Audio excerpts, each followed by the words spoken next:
भारत माता की। आज राय सैनिया फाउंडेशन समिति के द्वारा आहूत की गई बैठक में हमारे साथी श्री रामेश्वर साहू जी, जो कि स्टेट बैंक जहाँ चिरगांव से रिटायर हैं, और हमारे साथी राम प्रकाश जी गुप्त, जो कि एक बहुत समाज के लिए बड़ा काम कर रहे हैं, चिरगांव के लिए खासतौर से क्षेत्र की उन विभूतियों को, उन इतिहास के कालखंड की परतों घेर के समाज के सामने ला रहे हैं। इसके लिए मैं दोनों तालियां बजा के आप लोग स्वागत करें। हम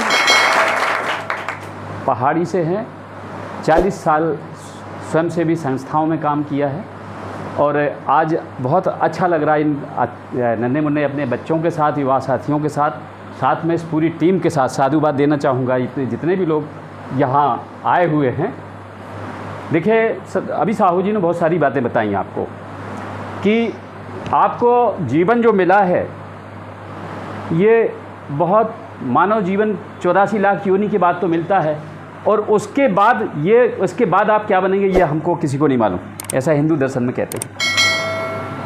आप जो है ना, जिस घर से भी हैं, आपका एक आइडेंटिफिकेशन है, आपके परिवार की एक पहचान है।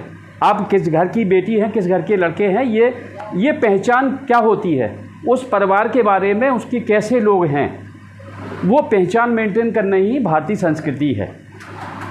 ठीक है, भारतीय संस्कृति क्या, अभी भाई साहब हमारे बता रहे थे कि हमें ड्रेस कोड ऐसा रखना है कि जैसे समाज में हम अलग से ना दिखें, है बेहुदा शब्द जिसे कहेंगे, बेहुदा ड्रेस ना पहने। बच्ची संस्कारित कैसे होगी? हमारी भारतीय सोच, भारतीय परंपरा, भारतीय प्रधान में हम सुशोभित हों। और हम क्या हैं, देखिए, एक होता है पदार्थ, एक होती है ऊर्जा। जो भी व्यक्ति बना है, जैसे मैं सामने आपको दिख रहा हूँ, ये मेरा पदार्थ का स्वरूप है, और मैं जो बोल रहा हूँ वो मेरी ऊर्जा है। इन दोनों को मिलने पे ही मैं व्यक्तित्व मैं दिनेश पाराशर बना। अगर मेरी ऊर्जा समाप्त हो जाएगी तो क्या कहेंगे कि वो शांत हो गए महाराज जी। ठीक, तो ये जो ऊर्जा है, ये दो तरह की होती है, एक सकारात्मक ऊर्जा, एक नकारात्मक ऊर्जा। समझ रहे हैं ना बात को? तो आपको कहाँ जाना है? सकारात्मकता की तरफ। समाज इस समय बहुत सारे चैनल, मोबाइल, बहुत सारे में अच्छी भी चीज़ें हैं, गलत चीज़ें भी हैं, देखते हैं ना आप लोग। तो आपका जो उद्देश्य है अपने जीवन को बनाने के लिए, सुघड़ बनाना है, तो सुघड़ बनने के लिए आपको सकारात्मक ऊर्जा की तरफ जाएंगे। देखिए, लोग जाते हैं ऋषि मुनियों से, बाबाओं के पास क्यों जाते हैं? एक वैज्ञानिक सर्वे है कि अगर आप सकारात्मक व्यक्ति के पास जाएंगे तो आपकी जो आपके खून होता है ना, ब्लड, उसमें दो तरह के सेल्स होते हैं। बायोलॉजी के स्टूडेंट आप लोग रहेंगे, आरबीसी और डब्ल्यूबीसी, वाइट कार्पोसेल्स, ठीक है ना। तो जो डब्ल्यूबीसी बढ़ जाते हैं उससे, अगर आप सकारात्मक व्यक्ति के साथ बैठेंगे। लोग संतों का आशीर्वाद क्यों लेते हैं? आप अगर उनके पास जाएंगे तो आपको डब्ल्यूबीसी अपने आप डेवलप होगा, और नकारात्मक जाएंगे तो आपके कम हो जाएंगे, वो 1500 कम हो जाएंगे, और जुड़ेंगे तो 1600 बढ़ जाएंगे। ये वैज्ञानिक तथ्य बोल रहा हूँ। मैंने WHO में काम किया, तो WHO की जो थ्योरी है, उनका जो उसमें बताया गया कि तो आप अच्छे लोगों के साथ बैठें, अच्छे लोगों के साथ अपना कोऑर्डिनेशन रखें। और अभी भाई साहब बता रहे थे कि बोलने का अच्छे से बोलना चाहिए। 3 मंत्र मैं आपको देना चाहूँगा।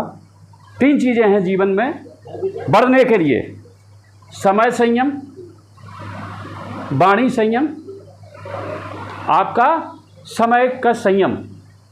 अगर आप आज जो भी ऊपर पहुंचा है उसने टाइम को मैनेजमेंट किया है। आपका एक दिन का टारगेट पढ़ने का होना चाहिए कि आज आपको क्या करना है। सप्ताह का आपका टारगेट होना चाहिए कि सप्ताह में हम ये वाली पाठ्यक्रम को पूरा करेंगे। महीने का होना चाहिए। जीवन का एक साल का हमारा एम होना चाहिए कि हम जिस क्लास में हैं उसमें टॉप करेंगे। तो ये समय का संयम, आपको टाइम मैनेजमेंट अगर जिसके पास है वो ऊपर जाएगा। आपने समय बैठ के गपशप करके अपनी ऊर्जा को नकारात्मक तरफ की ओर दिया तो कहाँ आप पहुंच पाएंगे क्लास में? कहाँ आपका कैरियर बनेगा क्या? नहीं बनेगा ना। तो सकारात्मकता के साथ टाइम का, समय का मैनेजमेंट करें। वाणी संयम, अभी हमारे भाई साहब बता रहे थे साहू जी, अच्छे से बोलें। पूरी महाभारत किस बात पे हुई? केवल इतना ही तो कह दिया था। क्या कहा था? अंधा होता है दुर्योधन जाके उसमें जहाँ पानी था उसको लगा कि ये पानी नहीं, और जहाँ पानी था उसमें जाके गिर गया।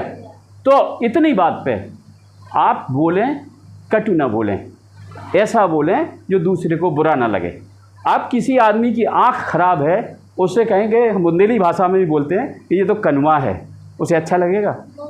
अच्छा लगेगा है? तो हम उससे अच्छे से पूछ सकते हैं कि आपकी आँख भाई साहब कैसे ख़राब हो गई थी, हम उसको कुछ मदद कर सकते तो बात करेंगे, तो उससे लगेगी इनको हमारे प्रति सिंपैथी है। बोलने का आदमी का बहुत अच्छे से है, टाइम मैनेजमेंट बोलने का है आपका, और जीवन में अच्छे लोगों के साथ आपका जो लक्ष्य है वो बड़ा होना चाहिए। देखिए, जैसा अभी भाई साहब बता रहे थे कि अन्य बच्चियों के साथ आपकी बच्ची पढ़ रही थी, लेकिन उसने एक गोल बना रखा था, अचीव करना है कि इस लक्ष्य पे हमें पहुंचना है। इस उम्र में ही अगर आपने अपना लक्ष्य निर्धारण किया, आजकल बहुत सारे युवा मिले, उनसे पूछो क्या कर रहे हैं? पढ़ रहे हैं साहब। क्या बोले? अभी बीए कर रहे हैं। देखो, अगर लॉ में हो जाता तो लॉ करेंगे, नहीं तो बीएड कर लेंगे। मतलब उन्हें नहीं मालूम कि हमें करना क्या है।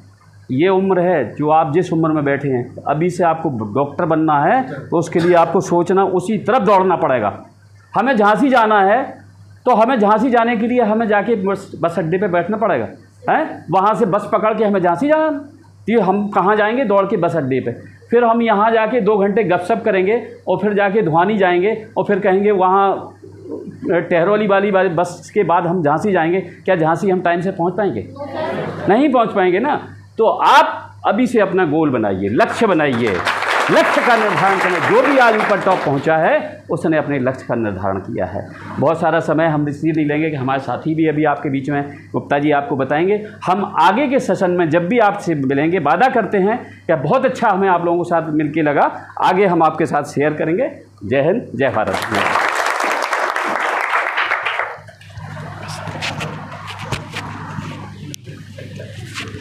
बहुत बहुत धन्यवाद। आपके विचार सुनकर आपका जो मार्गदर्शन मिला। क्षमा चाहना, चूँकि देखिए एक्चुअल में क्या है कि हम थोड़ा सा व्यस्तता है। एक सज्जन हमारे साथी आ रहे हैं और वो बैंक में ही हैं आपके यहाँ पंजाब में, रानीगंज लक्ष्मीबाई सर, तो वो हमको लेने आ रहे हैं, उनके साथ हमें जाना है। तो वो चूँकि गाड़ी यहीं आने वाली है तो हम थोड़ा सा क्षमा चाहेंगे आप लोगों के साथ, और ज़्यादा रहना चाह रहे थे। आगे सेशन में जब भी आप लोग बुलाएंगे आप लोगों के साथ रहेंगे। और आज के लिए बस।